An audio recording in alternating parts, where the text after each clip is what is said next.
Hey guys, welcome back once again to the channel. So I am Arindam, the ex-IBPS PO, currently working as National Insurance Company Limited assistant. तो finally जो मैंने आप लोग को news जून में बता दिया था कि नेशनल इंश्योरेंस का नोटिफिकेशन आने वाला है असिस्टेंट के लिए, बट उस टाइम पे आप लोगों में से काफ़ी लोगों ने सोचा कि फेक न्यूज़ है, व्यूज़ के लिए बोल रहा हूँ। बट फाइनली आज वो प्रूफ हो गया कि मैं ऐसे ही नहीं बोल रहा था। बहुत जनों से पूछ के आप लोग के साथ एक इन्फॉर्मेशन शेयर करता हूँ। तो आई होप कि अब आप लोगों को पता चल गया है कि मेरा चैनल जेन्युइन है और मैं सब कुछ पता करने के बाद ही आप लोग को इन्फॉर्मेशन देता हूँ। तो फाइनली जो मैंने बताया था कि 500 to 550 के आसपास असिस्टेंट आने वाला है, तो 500 ही असिस्टेंट आया है। तो ये देखिए नोटिफिकेशन आप लोगों के सामने मैं डिटेल डिस्कस कर देता हूँ और थोड़ा सा स्ट्रैटेजी को लेकर भी लास्ट में बता दूंगा।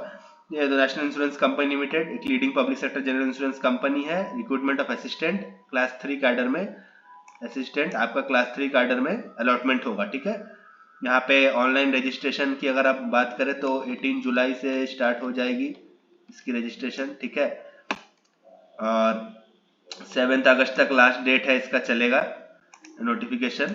और उसके बाद अगर बात करें तो पेमेंट आप 18 जुलाई से 7 अगस्त तक कर सकते हो। और फेज 1, ये जो एक इम्पॉर्टेंट डेट है, फेज 1 कब होगा तो 27 अगस्त को आपको फेज 1 देखने को मिलेगा। और फेज 2 आपका लगभग अच्छा गैप दिया गया है, 30 अक्टूबर को देखने को मिलेगा। सितंबर का महीना आपको पूरा मिल रहा है, अक्टूबर ही पूरा मिल रहा है, तो 2 मंथ्स के आसपास आपको टाइम है। और कॉल लेटर कब आएंगे वो आपको अलग से नोटिफिकेशन वेबसाइट पे देखने को मिलेगी। तो अब जो मोस्ट एक्सपेक्टेड है कि कहाँ कितनी वैकेंसी है, और ये प्रोविजनल है, बढ़ सकती है घट भी सकती है। ठीक है, पहले से आप लोग को बता दे रहा हूँ। तो आंध्र प्रदेश, और इसमें लैंग्वेज चाहिए। आंध्र प्रदेश से अगर आप हो तो तेलुगु आपको आनी चाहिए, और यहाँ पे वैकेंसीज टोटल 14 है। ठीक है, अरुणाचल प्रदेश से अगर आप हो तो यहाँ पे 5 वैकेंसी है, और इंग्लिश आपकी लोकल लैंग्वेज रखी गई है जिसमें आपको प्रोफिशिएंट होना पड़ेगा। असम से अगर आप हो तो आसामीज आपको आनी चाहिए, लिखना पढ़ना बोलना तीनों। और टोटल 18 वैकेंसी है आसाम से, अच्छी खासी वैकेंसी है। बाकी कैटेगरी वाइज बाइफर्केशन आप अपना देख लेना। बिहार से अगर आप हो, जहां से बहुत जने होंगे, हिंदी, वहां से आपको आनी चाहिए, और 12 वैकेंसीज टोटल है वहां पे। ठीक है, और अभी अगर मैं बात करूं कि छत्तीसगढ़ में कितनी है, तो छत्तीसगढ़ में 18 वैकेंसी है। यहाँ पे भी हिंदी लैंग्वेज रखी गई है, आपको आनी चाहिए। और 9 यूआर की बाकी कैटेगरी बाइफर्केशन। गोवा से अगर आप हो तो गोवा में कोंकणी आनी चाहिए, 2 वैकेंसीज है। ठीक है, गुजरात, जहाँ पे अच्छी खासी वैकेंसी आई है, गुजरात में आप गुजराती आपको आना चाहिए, और 34 वैकेंसीज यहाँ पे रखी गई है। ठीक है, और अगर बात करूँ हरियाणा की, यहाँ पे 34 वैकेंसी है, तो हरियाणा से आपको हिंदी आनी चाहिए, और 3 वैकेंसी हरियाणा में काफ़ी कम है। तो अगर आपको गुजरात या राजस्थान कहीं पे आपको अच्छी लैंग्वेज आती है तो आप वहाँ पे स्विच कर सकते हो। ठीक है, हिमाचल प्रदेश की अगर बात करें तो हिंदी रखी गई है, 2 वैकेंसी केवल। और झारखंड, जहाँ से मैं भी बिलोंग करता हूँ, तो झारखंड में आपका हिंदी रखा गया है, और 10 आपकी वैकेंसी झारखंड से आपको देखने को मिली है इस बार। कर्नाटका में अच्छी खासी वैकेंसी है, कन्नड़ आपको आना चाहिए, local language, 30 vacancies total. Kerala में भी अच्छा वैकेंसी है, मलयालम आपको आना चाहिए, और 35 यहाँ पे लोकल वैकेंसीज टोटल वैकेंसीज है। एमपी, जो कि एक बहुत बड़ा स्टेट है, वहाँ पे भी हिंदी रखा गया है, 18 वैकेंसीज आपको एमपी में देखने को मिलेगी। महाराष्ट्र, जो मैंने अपने शॉर्ट्स में भी बताया था आप लोग को कि महाराष्ट्र में अच्छी खासी वैकेंसी, तो मराठी आपको आनी चाहिए, लिखना पढ़ना बोलना तीनों। और ये आप देखिए, सिलेक्शन के लिए कोई दूसरे स्टेट से अप्लाई कर दे रहे हैं, बाद में सोचेंगे देखा जाएगा, ऐसा मत करना, क्योंकि इंश्योरेंस की एलपीटी जो होती है काफी स्ट्रिक्ट होती है। एलपीटी में वो फेल कर देता है अगर आपको अच्छी खासी लैंग्वेज नहीं आती है, उनको अगर प्रोफिशिएंट नहीं लगा फेल कर देंगे। तो जो लैंग्वेज आपको अच्छे से आता है वहीं से अप्लाई करो, ये मत करना कि बाद में सीख लूंगा, जब मेंस निकलेगा तब देख लूंगा, तो नहीं होता है। ठीक है, महाराष्ट्र में टोटल 57 वैकेंसीज। मेघालय खासी गाड़ो आपको आना चाहिए, 2 वैकेंसीज। मिजोरम में 2, नागालैंड में 1, उड़ीसा में उड़िया आपको आनी चाहिए, यहाँ पे 16 वैकेंसीज है, डबल डिजिट। पंजाब में आपको पंजाबी आनी चाहिए, 10 वैकेंसीज। राजस्थान में भी हिंदी रखा गया, बट वैकेंसीज अच्छी है, 36। तो गुजरात वाले आप राजस्थान से अपीयर कर सकते हो अगर आप चाहते हो तो सिक्किम की अगर बात करो तो 1 वैकेंसीज। तमिलनाडु में अच्छी खासी वैकेंसीज, 49 वैकेंसीज, बहुत ही अच्छी वैकेंसीज है तमिलनाडु में। अगर तमिल आती हो तो आप तमिलनाडु से अप्लाई कर सकते हो। तेलंगाना में तेलुगु रखा गया है भाषा, आपको 15 वैकेंसीज है। त्रिपुरा में बंगाली और कोकब्रोक दोनों है, 2 वैकेंसीज है त्रिपुरा में। उत्तर प्रदेश बहुत बड़ा स्टेट, और 24 वैकेंसी यहाँ पे भी आपको देखने को मिली है, 15 यूआर की, बाकी कैटेगरी वाइज। उत्तराखंड 8, वेस्ट बंगाल जहाँ पे NICL का हेडक्वार्टर है, जहाँ पे मैं करंटली पोस्टेड हूँ, 46 वैकेंसीज आपको देखने को मिली है। तो अच्छी खासी, पिछले बार 58 था, थोड़ा सा कम है वेस्ट बंगाल में, एक्सपेक्टेड था कि 50 के आसपास होगा, बट इट्स ओके, अब जितना है इतना में आपको फाइट करना है। चंडीगढ़ में 4, दिल्ली में 20, जम्मू कश्मीर में 4 और पुडुचेरी में 2। तो यहाँ पे आपको टोटल वैकेंसी इस हिसाब से 500 बनता है। कैटेगरी वाइज आप बाइफर्केशन देख लेना, ठीक है। अभी अगर बात करूँ कि एलिजिबिलिटी क्राइटेरिया ये सब तो है ही। अब आपका जो एज एज ऑन 1/7 कैलकुलेशन होगा, ठीक है। 1/7 में अगर आप 30 प्लस हो गए तो आप अपीयर नहीं कर सकते। Candidates born not earlier than 2/7/1996, 2/7/1996 के अर्लियर अगर आप बॉर्न हो तो आप अप्लाई नहीं कर सकते हो, और 1/7/2005 के बाद भी अगर आपका बर्थ डेट है तो भी आप अप्लाई नहीं कर सकते हो, ठीक है।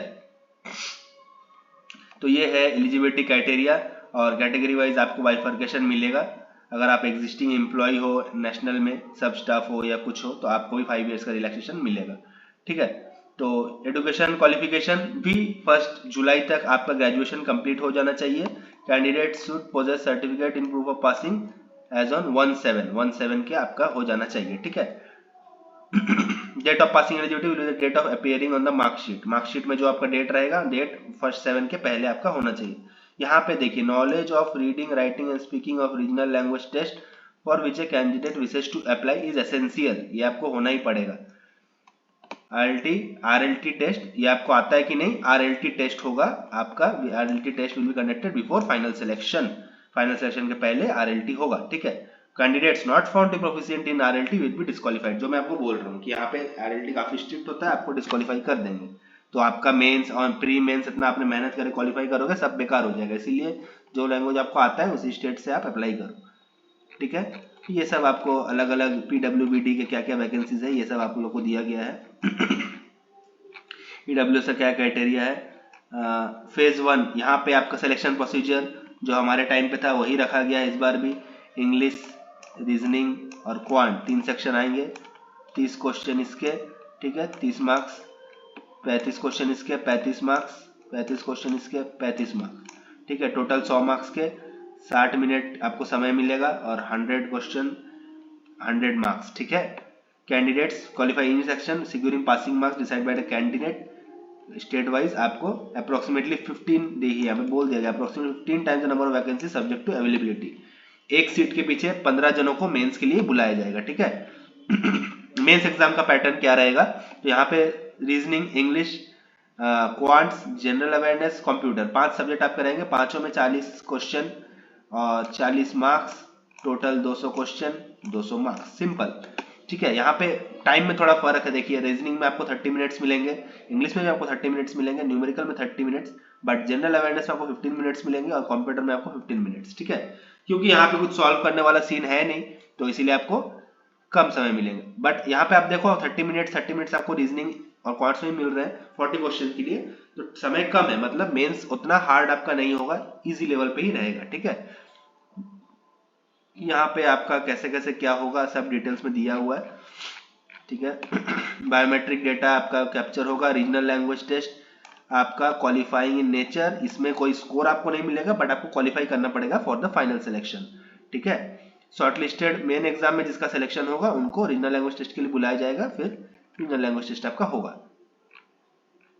ये आपको क्या क्या डॉक्यूमेंट्स प्रोड्यूस करना है। अब यहाँ पे एग्जामिनेशन सेंटर आप देख सकते हो कहाँ कहाँ से इन्होंने जोन वाइज बांट दिया, east 1, east 2, north 1, north 2, north 3, north 4। अब यहाँ पे काफी सारे सेंटर जो बोल्ड है और जहाँ पे स्टार मार्क दिया हुआ है वो मेंस के भी सेंटर होंगे, जो कि आपको लास्ट में मेंशन कर दिया गया है। Cities marked with star will also be centre of phase 1 examination with Chandigarh and Shimla, ठीक है।